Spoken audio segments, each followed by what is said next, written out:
Coming up on Sports Night. The Cats take on the Nittany Lions in Evanston. We look ahead to the Northwestern lacrosse team. And soccer sophomore Drew Viscomi, there he is, gives us an inside look at some of his other interests. Abriel, it's good to be on desk with you again. I'm glad to see you survive the cold. I'm glad too, Chris. And you know what got me through it? The heat of Northwestern courts. Well, that's great because you know what time it is. It's Sports Night right now.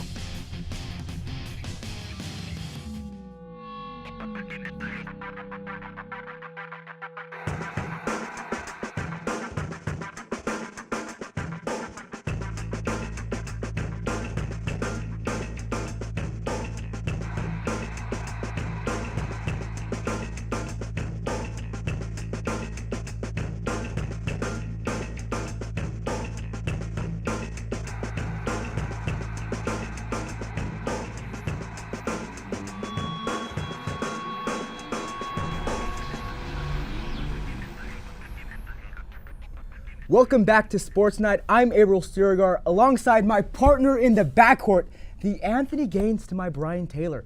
Chris Burton, we're back on desk together, and it feels right. Yeah, you know, Abriel, we're here again together. We got a podcast going now. Everything looks like we're getting pretty close. You know, it's almost like we finish each other's sandwiches. No, sentences, Abriel. When would it be sandwiches? You know, I'm a big fan of Frozen. I do know that. And speaking of Frozen, men's basketball team has been pretty cold recently, and on Monday they hope to snap out of it against the worst team in the Big Ten, Penn State. Let's roll the tape. Welsh Ryan Arena was hyped as the Wildcats were hoping to break off a couple of game losing streak against Penn State, which was having some struggles of its own. Early in the first half, Ryan Taylor cuts to the hoop, defender overcommits, and Taylor drops him. My guy! Cats up 4-2 early, and it would keep looking good for Northwestern for a while. Northwestern led Penn State for most of this first half as Vic Law gets the ball at the top of the key. He drives, but tonight, inside just wasn't working for him, so he finds A.J. Turner wide open for three. Yes! Cats up by 3, but Penn State would go on a run until a minute left in the first half. Anthony Gaines gets the steal and the dunk. My man, take it yourself. Anthony Gaines disrespecting rims. What else is new? Cats down 2 at the half, and we fast forward to 9 minutes left in the game, and Penn State has had Northwestern's number in the second half as that pardon dunk cut the Penn State lead to 6. Vic Law gets the rebound, heaves it ahead to Miller Kopp for 3, bang! And Northwestern is within 1 possession. It's still anyone's game at this point, but it is 56-50 when Pardon gets this tip in, which means the Cats got a foul. And they don't do it in the corner here. Penn State is able to advance the ball all the way down the court to Rasir Bolton. Bolton ices the 2 free throws and closes the door on the Cats. They lose 59-52. To make sense of all this madness, from the Daily Northwestern, Charlie Goldsmith. Thank you so much. I was hoping you weren't about to make sense of all that sadness, because a little bit of that's been going on as well. Charlie, I wish you were here under better circumstances, but the Cats have lost 3 in a row. What stands out to you as something they need to improve on? It's been so many consecutive games in which the offense hasn't had a stellar performance. Aside from Aaron Falzone's unbelievable game against Indiana, there hasn't been a single standout guy who took over a game and changed the flow offensively. Well, you talk about how there hasn't been a standout guy, but despite their rocky start, Derek Pardon has continued to play well. What do you make of his performance this season? So Derek Pardon's in a fascinating situation. He's never been the best player on his team, dating all the way back to high school. He played high school with a McDonald's All-American and a 6'2" guard who was a knockdown shooter. He didn't get the ball much, and frankly now he's Northwestern's best offensive player. He obviously had the big play that we just saw, and he's so important for just settling Northwestern's offense down. Derek Pardon definitely continuing to grow and showing no complacency even in his senior season. In contrast to this though, can you give me a mid-season evaluation on how you think the first years have done this season? So of course Pete Nance was the crown jewel. He was the highest player Northwestern had ever signed, and it was unfortunate that he came down with mono. Before that though, I heard that assistant coaches across the Big Ten were raving about his performance. It's so difficult to understand the rigors of the college game, especially because he didn't play high-level AAU basketball. But he was starting to knock down threes. He was starting to compete defensively. Aside from Pete, Miller was playing down the stretch on Monday, even though he's lost his starting role in his fared admirably. And Ryan Greer's a guy who I think could be in the starting lineup at the end of the season. Well, whether it's the first years or Derek Pardon, they're all going to have to play well because Northwestern have a tough matchup against the number 20 ranked team Iowa on Sunday. What do the Cats need to do to be competitive against this team? So unfortunately, the last time Northwestern played Iowa was a home loss, and Iowa was missing its best player, 6'8", 6'9" guard or 6'9" forward Tyler Cook, who there might not be a better player in the entire Big Ten to guard Vic Law than Tyler Cook. What Northwestern can do, though, is continue to feed Pardon. He is more athletic than Iowa's center, Luke Garza. And also, it'd be up to guys like Ryan Taylor and A.J. Turner to hit down shots. They have a significant size advantage over Iowa's backcourt.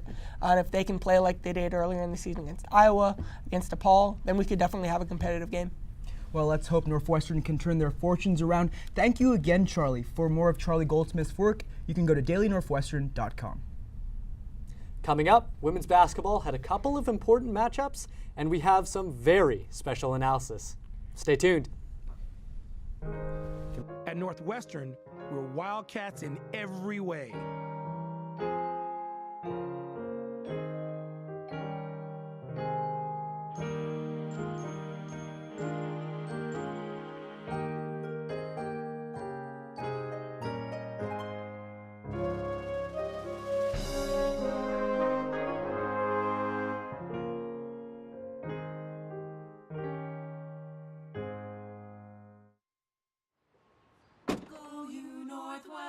Go Northwestern, break right through that.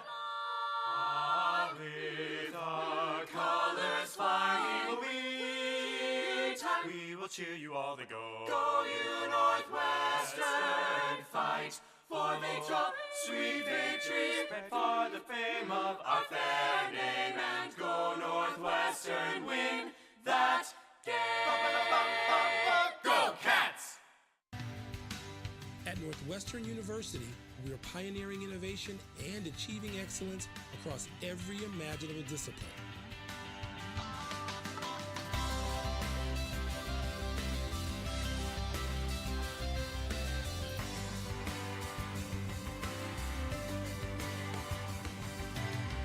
At Northwestern University, the possibilities are endless.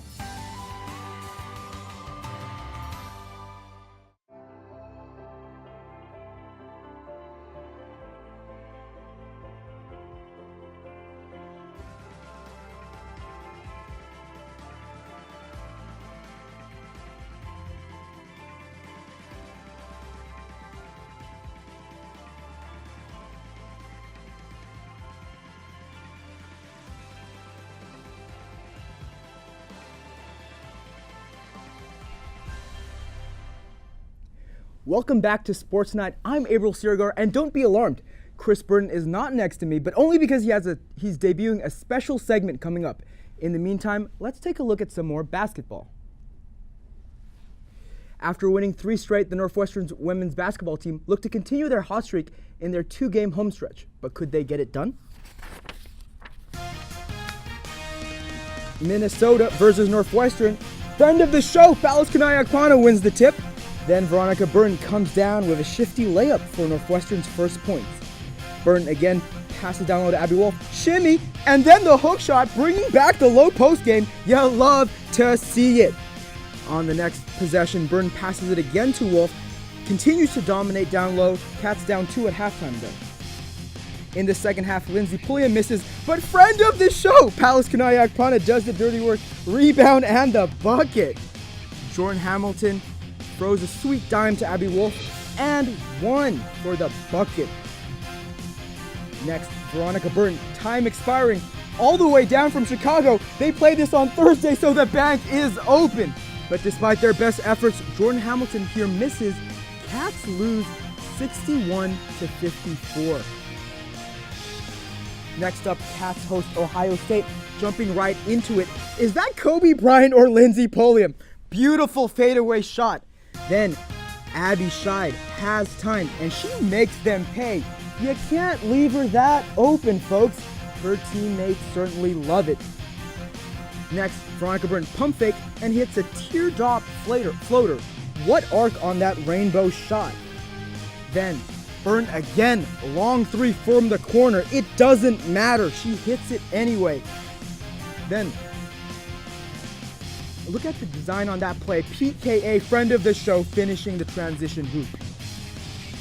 Now, let's look at the design on this play. Ball gets moved all around. Pulliam is going to curl around this screen all the way to her sweet spot. Ball gets moved to the corner, finds Pulliam, hits that trademark fadeaway jumper. Great defense here now by the Cats, gets the steal, and up ahead to Burton for 2. At the end of the day, it was a complete blowout. Cats win 76-59. I am joined now by my good friend, the Daily Northwestern's Peter Warren. Peter, thank you so much for being on the show. Always a pleasure to be here, Chris. Now we're going to do women's basketball analysis a little bit differently today. We've queued up some plays, and Peter is just going to take us through them, pointing out what he wants to see. Let's get the ball rolling. First up, we have Northwestern on offense against Minnesota. Northwestern is going to pass it around, and PKA comes in, finishes with the left. Beautiful play. Now, Peter, take us through it. Now we're going to see, to start off, we have a little handoff between Jordan Hamilton and Sydney Wood getting the action going. We're going to see Palace just outside, and about to set a screen for Jordan to come across. And now Lindsay gets the ball up top, and we have another screen here from Palace again, a flare this time, hoping to get Sydney Wood open for a 3. It doesn't work out though, and Palace can get the ball at top of the key. What camera do I look at? This camera? Now what's so interesting about this play is that Palace does an excellent job of reading the defense. As we notice, there's nobody in that paint, her sweet spot where she loves to, get the ball. And what's really interesting here is she's going to attack, something that we have not seen, as mentioned before by Charlie. We haven't seen Derek Parton attack from outside. He gets the ball outside, he'll either go in for the handoff or he'll just immediately swing. This is something that Derek could take a notebook out of Palace. We're going to see Palace go with her offhand to left and do an excellent finish at the bucket. Beautiful finish, beautiful finish. And now our next play, Northwestern's on defense here against Minnesota still, and we're going to see a little bit of a defensive breakdown for the Cats, and Peter's going to analyze that one for us. This is a fascinating play because we're going to see here, it's actually a box-and-1 set. If we're going to see in the top left corner, Bertie Galernick is face guarding Destiny Pitts, Big Ten freshman year last year, an excellent shooter from beyond the arc. And what makes this fascinating is that when you're in a box-and-1, it's going to leave opportunities like this here in the corner with Brunson, another one of Minnesota's shooters, wide open for all of this play. And as we see now, there's pretty much nobody on that side of the court. And it's going to be a wide open 3. Abby Wolf, no chance to get there. That's just a little pick here. Calling a little pick, yeah. And you know what? That's just the type of play. It's tough to, it's tough to execute when you're so focused on a one shooter in the corner. Right. And our third play of the night, we got Northwestern going up against Ohio State. Northwestern is in the pink. And Northwestern does a very good job on defense here. Ohio State is forced to pass it around a little bit. And you're going to see in a couple seconds, PKA is going to come in here, draws the charge. Now, Peter, take us through this one. What an excellent defensive possession by the Wildcats. Truly excellent. We're going to see here, they're in a 2-3 now, not the box-and-1. Jordan Hamilton is going to start up high with a little high ball pressure. Ohio State tries to counteract with a high screen to try to get some space for number 3, Janani Crooms. And here's what's great. Hamilton, you're going to see, is going to evade the screen excellently and stay on her man. And it's going to be a great job. And we see Burton, they tried to screen Burton as well, but again, she does an excellent job getting across the screen. And that's going to set up a situation here where we have Hamilton, Burton, and Scheid sort of all pressuring the ball handler, Crooms. That's going to force her to only make one pass over here to Miller. And it's great defense again. We're going to notice there are 4 Buckeyes in the bottom left-hand corner. Right here. Right there.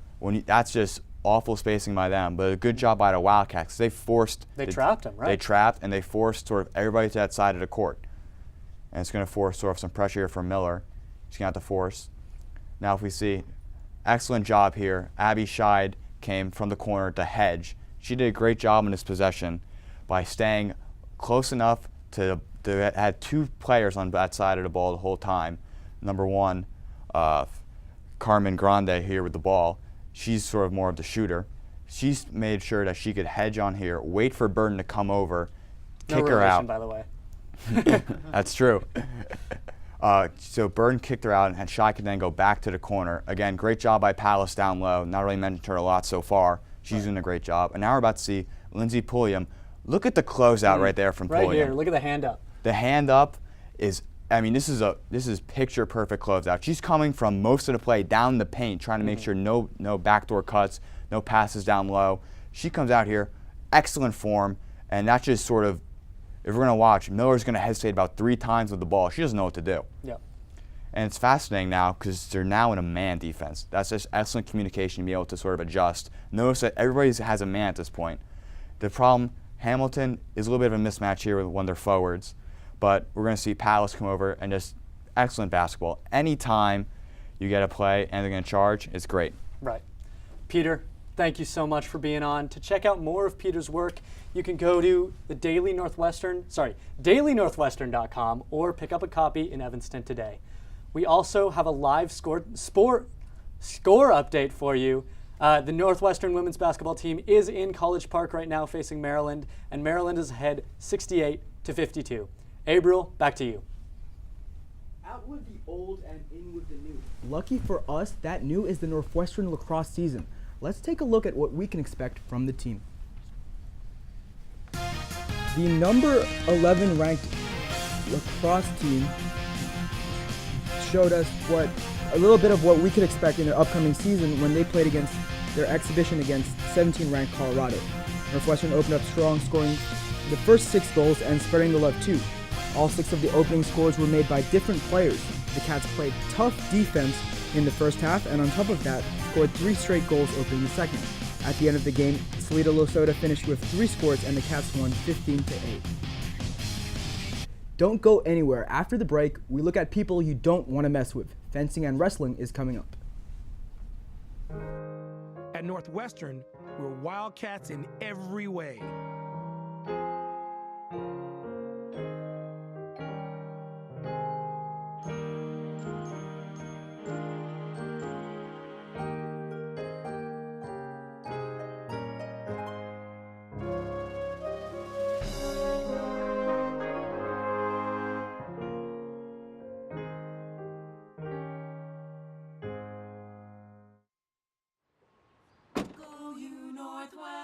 Northwestern break right through that.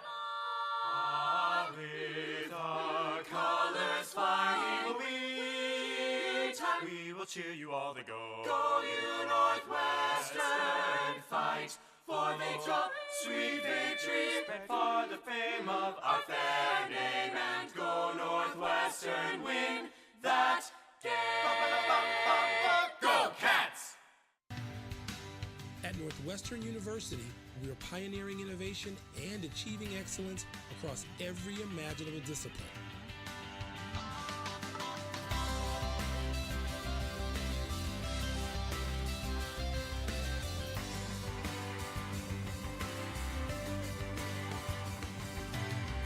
At Northwestern University, the possibilities are endless.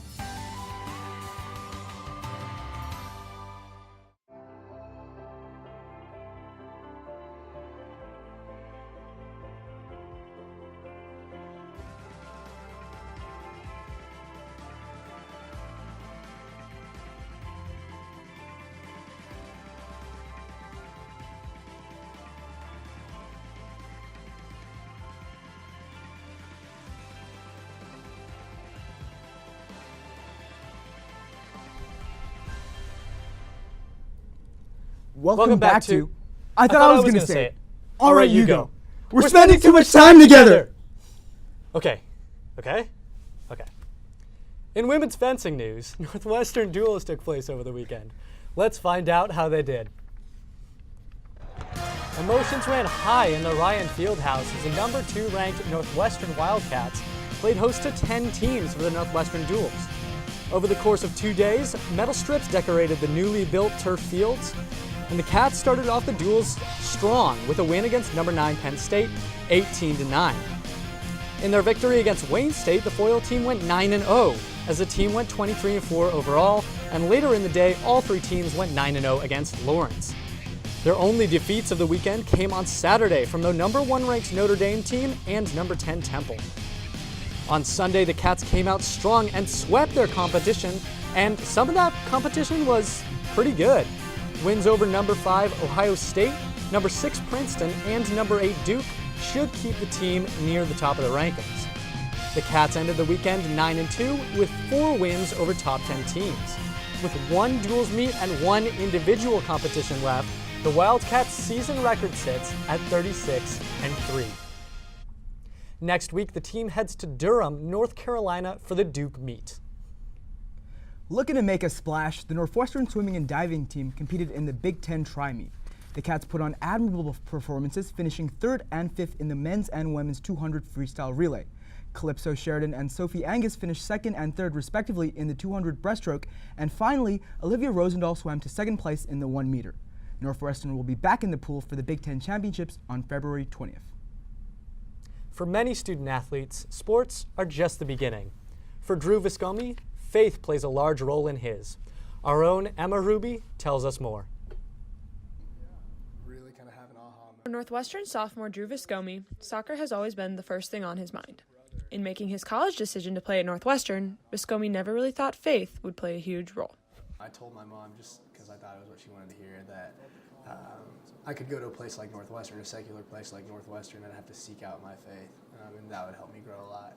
But Viscomi says that since his arrival on campus, God has really shown him the importance of faith. These last few months, he really has humbled me. He really has kind of taken these things that I've so heavily placed my value into and just taken them away. Have the Lord kind of say, hey, no, don't put your value in those, put your value in me. Not just good at soccer, Viscomi can also play the guitar. When I got into high school, this is kind of funny, but there was a girl that I had a crush on that, was really into guys that could play the guitar, so I kind of took it on myself to teach myself guitar.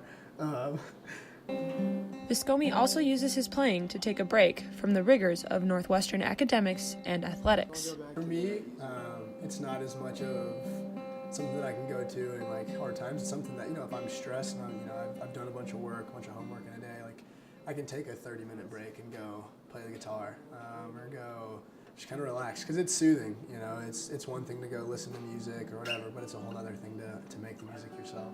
Through his musical and athletic abilities, Viscomi has been able to connect with teammates on a deeper level. Just kind of an overall well-rounded guy, pursuing teammates, whether it be picking them up at the airport or whether it be sitting down and reading the Bible with them. I would say those are just the way that Drew can glorify the Lord. Perhaps the biggest pursuit of others for Viscomi will be in Italy this summer. There, he will spend 5 weeks as a missionary in the town of Manfredonia. For NNN Sports, I'm Emma Ruby.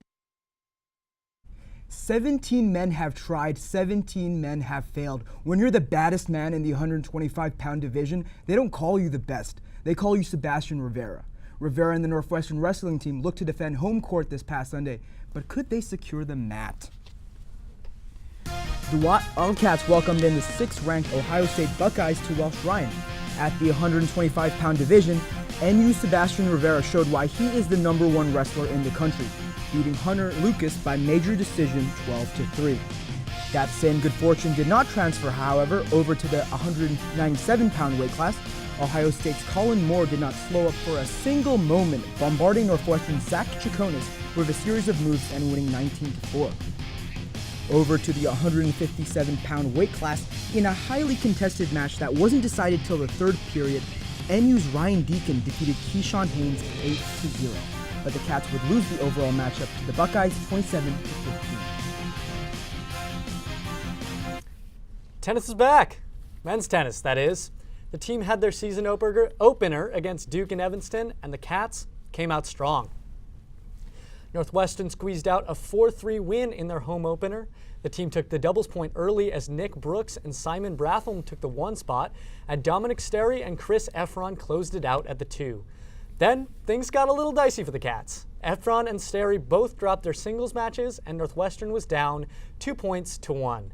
Nick Brooks evened the score, but after Bratham fell at the 4, the Cats needed to take the last 2 points to win.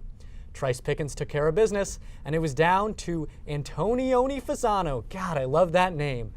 It all came down to the last set, but Fasano picked it up, clinching the match. Cats later swept Chicago State 4-0 and are back in Evanston tonight, taking on Oklahoma State. Not to be outdone by their male counterparts, the 12th-ranked Northwestern women's tennis team took on the number 2-ranked Vanderbilt team. It was a day for duos as the teams of Julie Byrne and Hannah McColgan, as well as Rhea Doshi and Caroline Pozo, came out on top. Despite their best efforts, there was no upset in the cards for the Cats as they fall to the number 2-ranked team 5-2. Coming up after the break, it's our favorite, it's your favorite, it's everyone's favorite. Plays of the Week is next. At Northwestern, we're Wildcats in every way.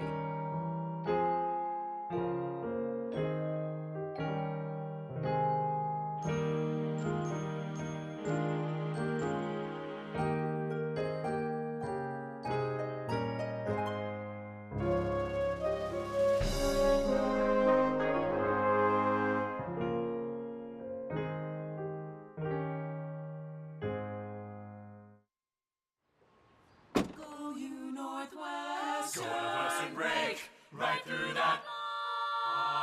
With our colors flying, we will cheer you all to go. Go you Northwestern, fight for victory, sweet victory, for the fame of our fair name, and go Northwestern, win that game. Go Cats! At Northwestern University, we are pioneering innovation and achieving excellence across every imaginable discipline.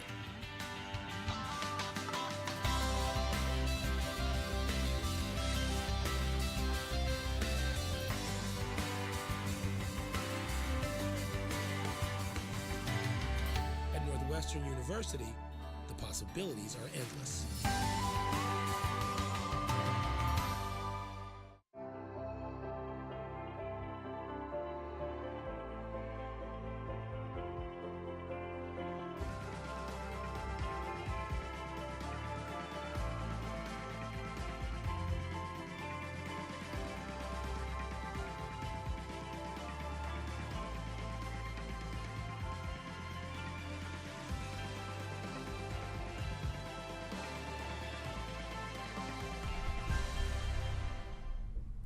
Welcome back to Sports Night. It's almost time for Plays of the Week, but before we get there, Abriel, I just want to thank you for an amazing third show. It is always an honor to be on the desk with you, Chris Burton, but it's not over yet. Let's go to Plays of the Week. Let's roll the tape. At play number 3, women's basketball. Veronica Burton the tip and pushed ahead to PKA for the finish. Wow. Friend of the What show. Great ball movement. PKA, always a pleasure. At number 2, get the kids out of the building. Garrett Parton takes down the house with a putback slam. And at number 1, you knew it was coming. She's done it before. But has she ever done it any better? Veronica Burton from half court. The bank was open. Incredible play. That's one of our most deserving number 1s, I gotta say. Beautiful. What we got for the show tonight. For Abriel Siregar, I'm Chris Burton. It's been a pleasure, and we're saying so long from Evanston.